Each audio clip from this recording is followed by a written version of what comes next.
Welcome to the big show.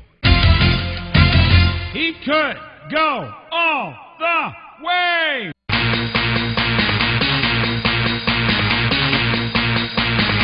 Let me say yeah.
Hello, it's Ray Decker Fowles time again, and I have a guest with me tonight who's a very experienced and gifted young lady. Ray, you're too kind. If you don't recognize her, she's Diana Longery, and she's been a blessing to our procedure here. Well, it always seems, Ray, that there are people who are very fascinated by public access TV, and we're always looking for volunteers here. And you came on board and you said, you know, I want to get involved. Yeah. And yes. they have here at SCC, they've got all kinds of classes. You can learn how to run cameras. You've been out in the field doing video. Man, we've got all kinds of stuff you've been busy doing, and now you got your own show. So watch out, viewers. I'll tell you, it's contagious. Ray can tell you all about the contagion of public access TV. So I know that we had quite a few things that you wanted to talk about today. I'm happy to be here to help you out. Yes. I was concerned about one thing in particular. We had an incident with quite an aged turtle. And a lot of people were over concerned about this turtle, and they were, I can't smile about a poor turtle. Yeah. Well, you know, and it was in the Gladstone area, too, yes. And I drive by there. You live in the Gladstone area, yeah. And my law practice is in the Gladstone area, and there's a lot of traffic that goes back and forth on Frost. Right there by the shores, which is by that new roundabout, and where the trailer park used to be, but that's now where the new shores is. And there's wetland on both sides of the road, and not only, well, I know you were telling me that you also see ducks crossing there as well. Yes. In fact, a very small duck, mother duck, with about 6 or 7 little ones. And, of course, everybody is in a hurry. I don't know where they have to go. But these poor little ducks were slowly parading through.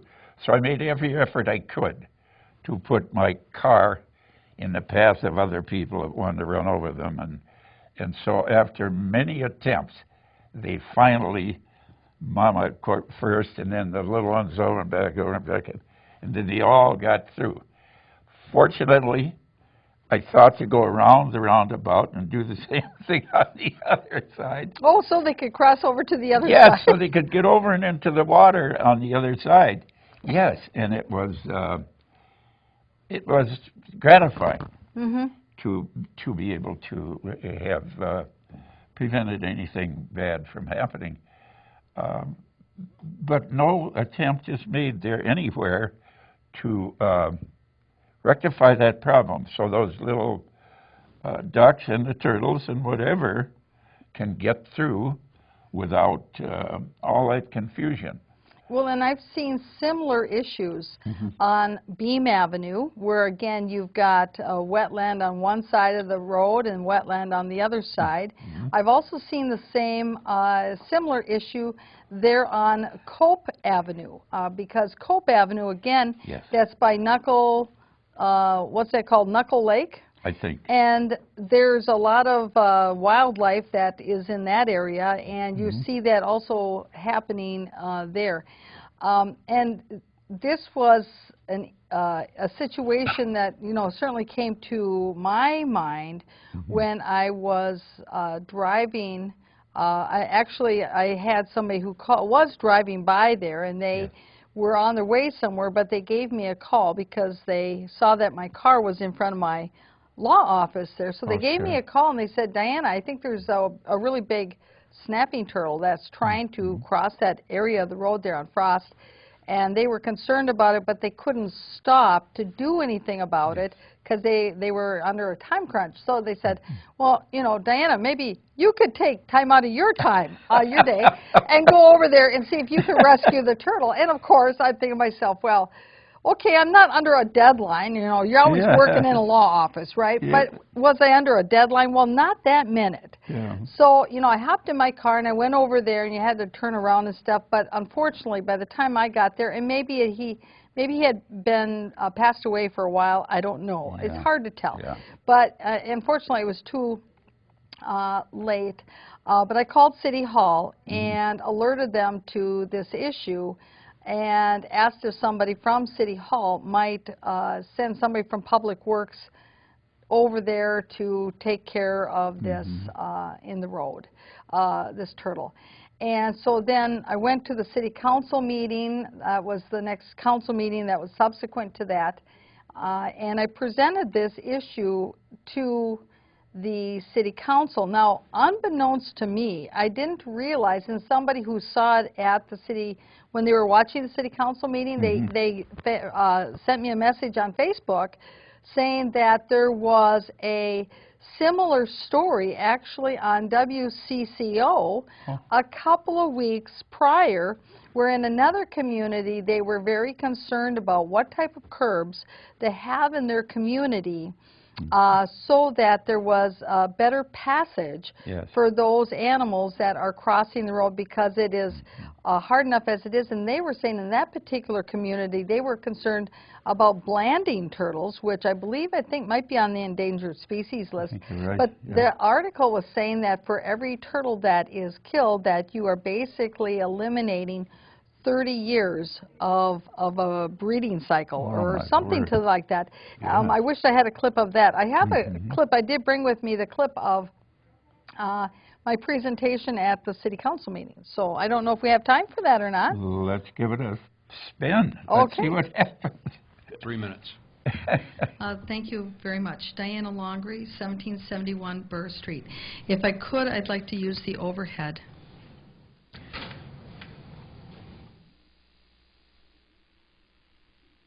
Can you, let's see, last time we tried to use it, of course, all the things turned off, but give it a shot.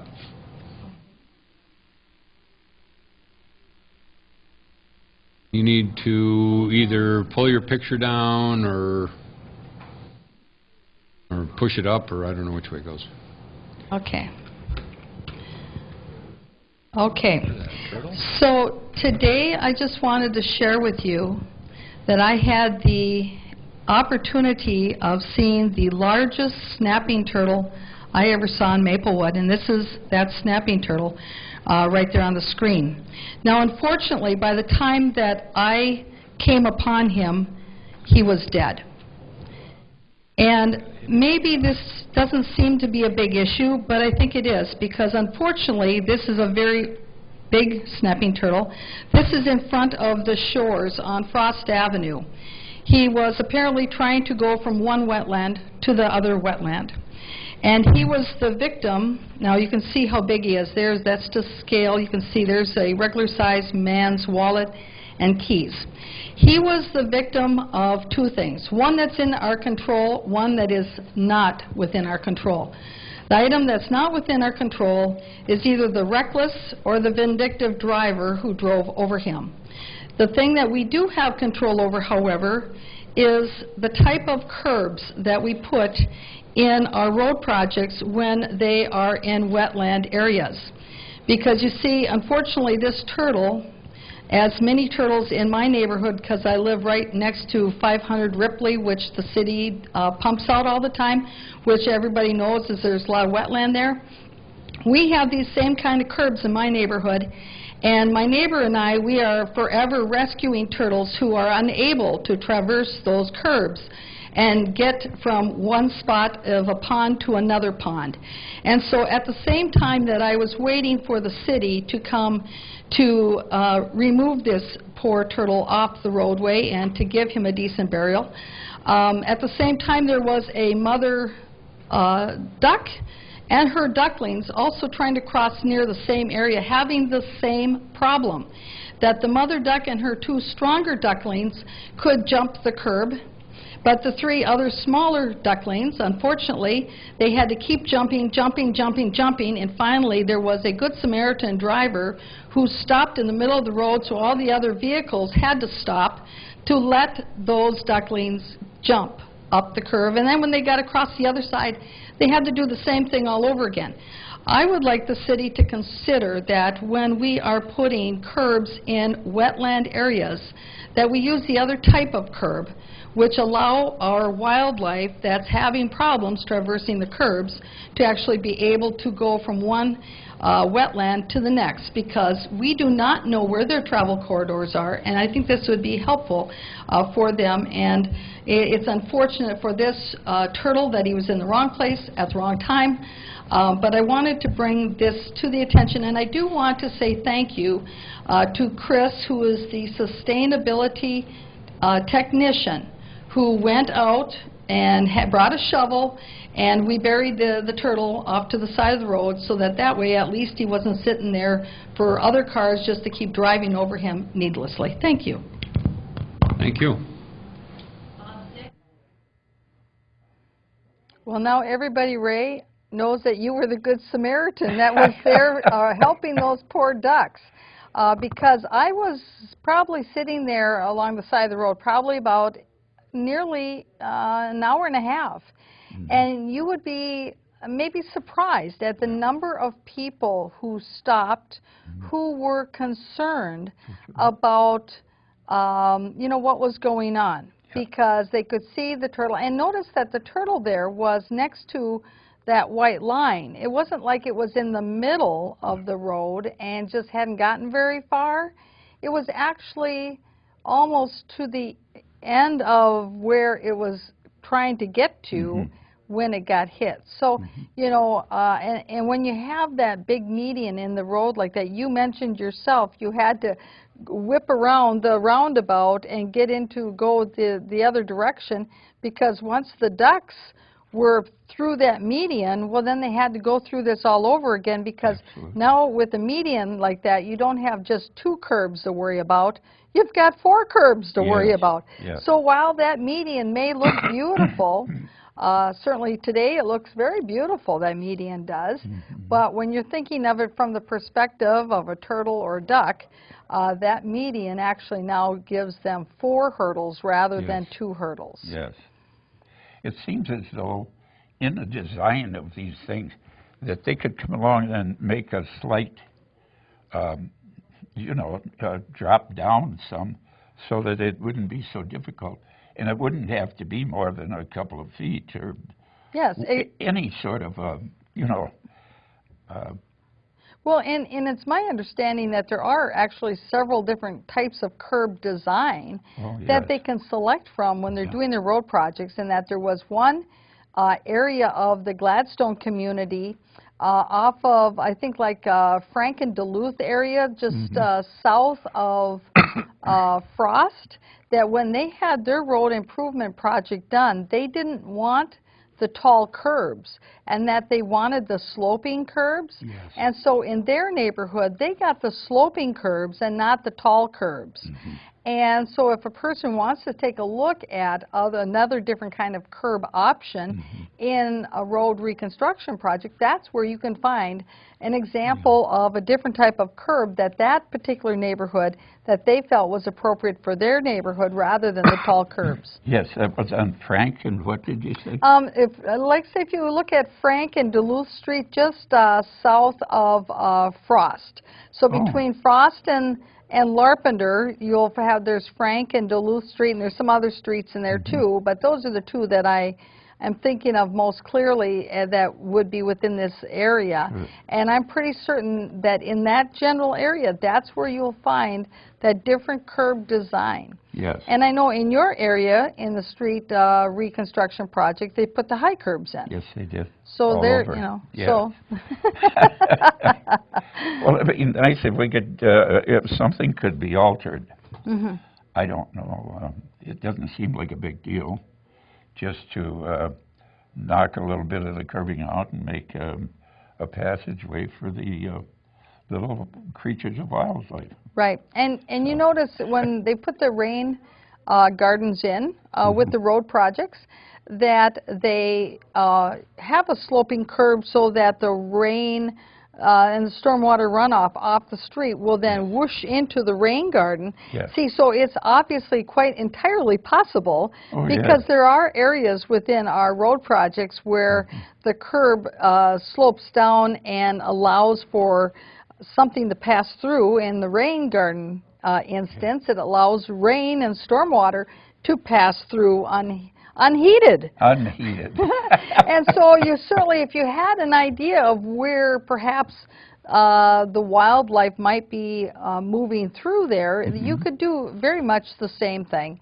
And I think it would be certainly very easy to plan for. I don't think that it would be any more expensive than what's being done right now.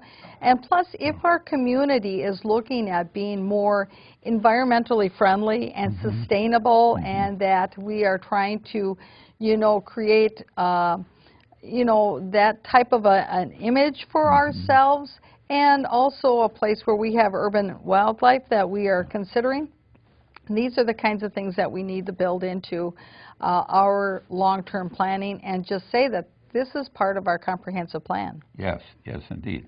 And it seems as just looking at that poor turtle, he wasn't any newcomer. He looked like he was rather old.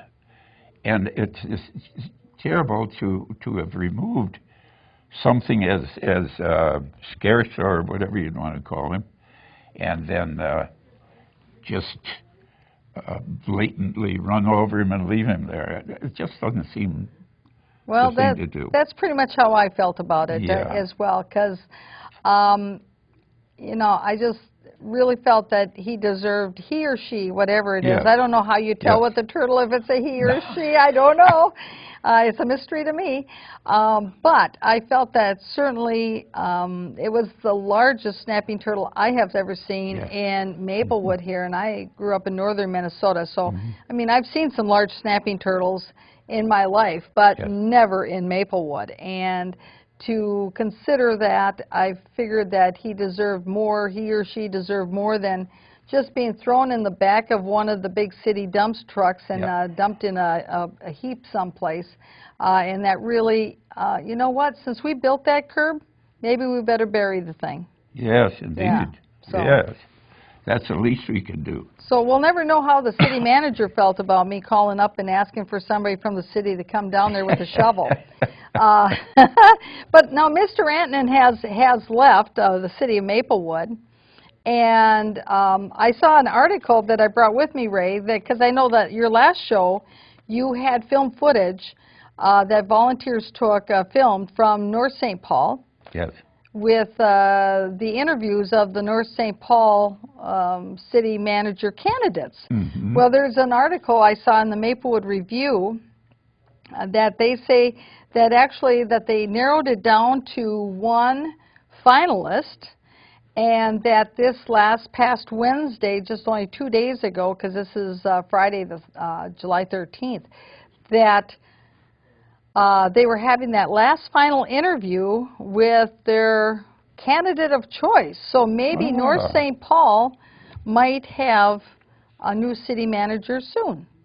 So I don't know exactly who it is because apparently it was a secret that they didn't post it, and I haven't heard from anybody in North St. Paul what the outcome was, who showed up at the meeting for the interview. I mean, that's you know, I didn't know, nobody clued me in. It wasn't a Maplewood issue. Nobody said anything to me about it.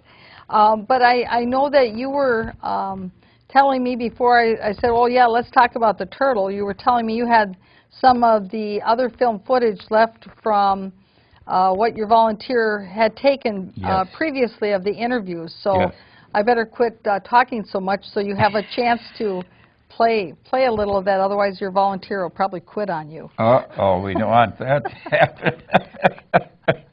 You think we should go to the clips then, or? Yeah. Let's okay. Let's see what you got here. All right, we can do that. What do you perceive to be the city manager's role in working with the mayor and the city council? I guess I've always looked at working with city councils as the job as manager or administrator is to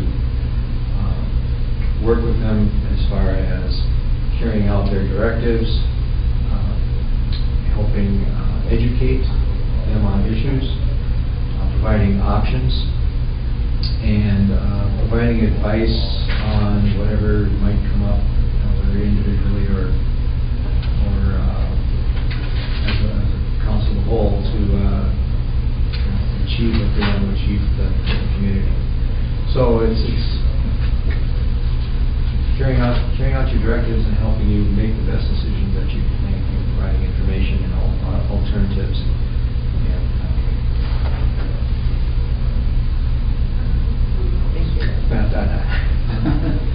Etc. Okay. No, good direct answer to a good direct question. Councilor Peterson. Have you reviewed the City of North St. Paul's annual budget and/or annual comprehensive annual finance report? Yes or no? Yes. Okay. If yes, what is the impression of the city's financial condition? I guess my impression is that it's in good financial condition. I had a couple of questions. One, it seems like you've got a whole pile of money in the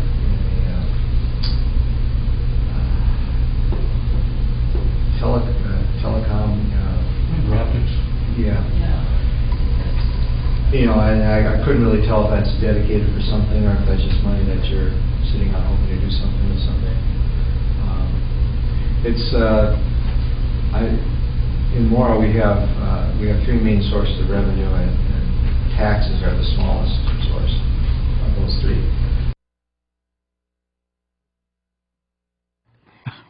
It almost sounded like he was concerned it was a pop quiz or something.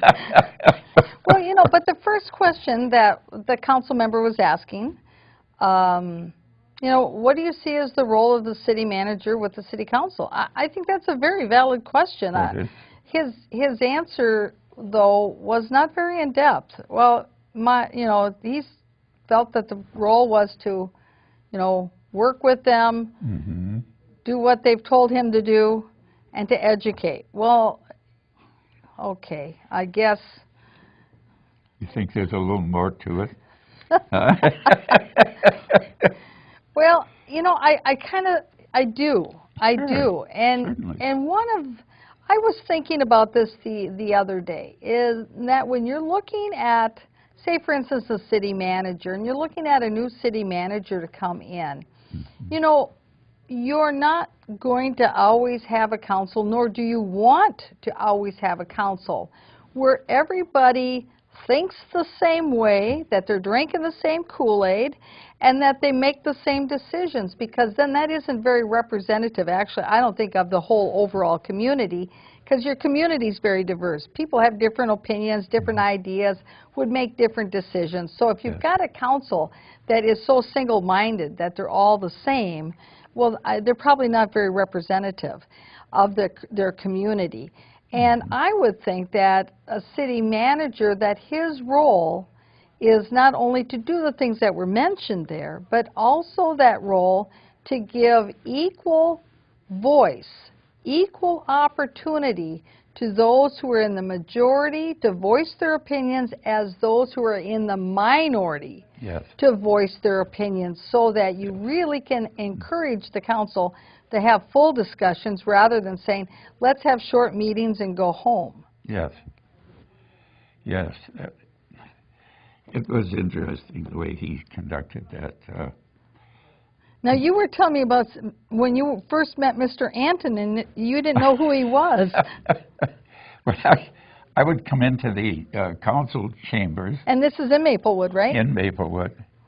And I would look over the people behind the desks, or whatever you'd want to call them. And this one individual was, he always looked like a beached whale there. And he didn't have, he just looked like he was laboring or something. He just didn't look like he was right with it and ready to go. And then I later found out that's the big kahuna. He's the guy that's running the city. So I don't know if that means looks can deceive or... So in other words, you'd probably be looking for somebody as a city manager who has a little more energy then. Yeah, about 200% more, yes. Yeah, he looked like he was very weary, and I don't know. But I'd hate to think I misjudged him, but I don't think I did. Yes. I think that was the picture that many people saw of him. Mm-hmm. Now, one of the projects I know that you've been working on quite diligently, and anybody who's been going to the Maplewood Parks and Strategic Task Force meeting, that they have seen a camera there, and who should be there manning the camera but yourself? Mm-hmm. And so what have you been finding?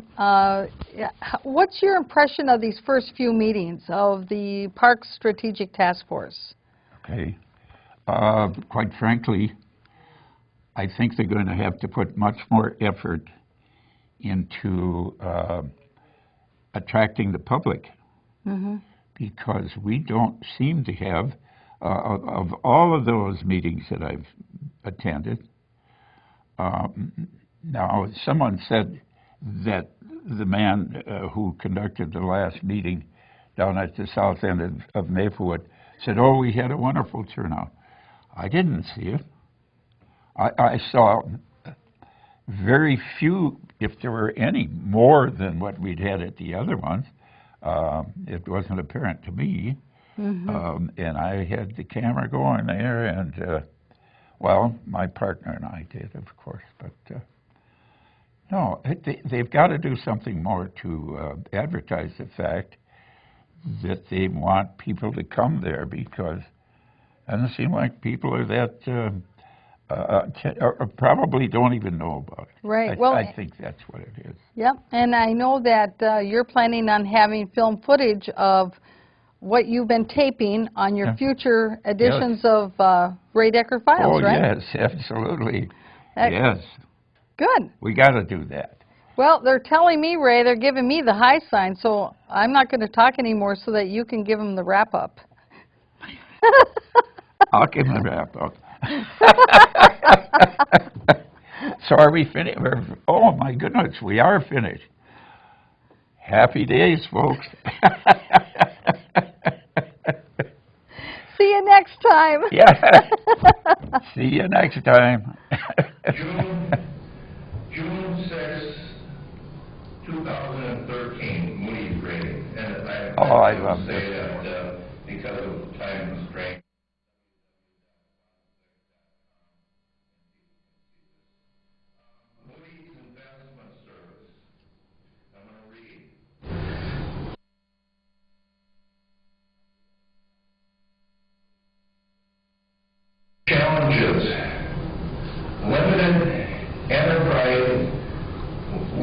entity with a history of pressured operations with the Ambulance Service Fund and Community Center Operation Fund. Of course, when you have a decrease in liquidity, it further affects the bond rating.